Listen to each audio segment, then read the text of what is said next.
بسم اللہ الرحمن الرحیم حافظو علی الصلوات، نمازوں کے محافظ بنو۔ اللہ تعالیٰ کا یہ فرمان ہے کہ نمازوں کے محافظ بنو۔ نمازوں کے محافظ ہم کیسے بنیں، کیسے نمازوں کی حفاظت کریں، اس کے لیے چند باتیں آپ کے سامنے عرض کر دیتا ہوں۔ اگر ہم ان چند باتوں کا خیال رکھیں گے تو مجھے امید ہے کہ ہم سب، میں اور آپ، نمازوں کے محافظ بن جائیں گے۔ تو پہلی چیز، ہم باوضو رہنے کی کوشش کریں۔ اگر ہم باوضو رہنے کی کوشش کریں گے ہمیشہ تو ہم نماز کے محافظ بن جائیں گے۔ دوسری چیز، نماز کو پہلے وقت پر ادا کرنے کی کوشش کریں، جیسا کہ حدیث شریف میں آتا ہے صلاۃ لاول وقتیہ، نماز کو پہلے وقت میں پڑھو۔ تیسری چیز، نماز کو خشوع خضوع سے پڑھا جائے۔ خشوع کا تعلق دل سے ہے اور خضوع کا تعلق بدن سے ہے۔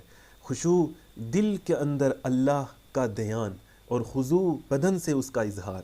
چوتھی چیز، نماز کے اندر محسن بنو۔ محسن کا مطلب یہ ہے کہ یہ سوچو کہ اللہ ہمیں دیکھ رہا ہے۔ یہ حدیث جبرائیل کا ایک حصہ میں بیان کر رہا ہوں، جیسا کہ جبرائیل امین نے جب یہ سوال کیا مل احسان، تو اس کے جواب میں جو فرمایا گیا اس کا ایک حصہ یہ تھا کہ اس طرح نماز پڑھو کہ اللہ ہمیں دیکھ رہا ہے۔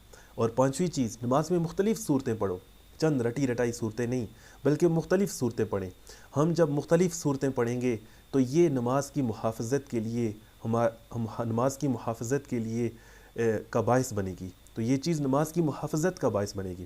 اور چھٹی چیز، نماز کے بعد استغفار پڑھیں۔ نماز میں جو کمی کوتاہی رہ گئی اس پر معافی مانگیں، اس پر استغفار کریں۔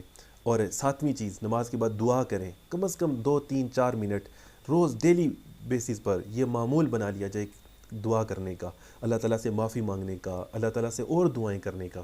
اور آٹھویں چیز، نماز پر مداومت اختیار کی جائے۔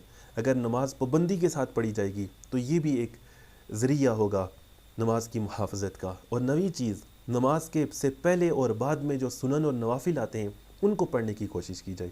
اور 10ویں چیز، مرد حضرات کے لیے، جو مرد حضرات نماز کا ٹائم ہو تو وہ مسجد میں جا کر نماز پڑھیں۔ ان 10 چیزوں کا اگر ہم خیال رکھیں گے تو مجھے امید ہے میں اور آپ، ہم سب نماز کے محافظ بنیں گے، اللہ تعالیٰ کے اس حکم کو پورا کرنے والے بنیں گے۔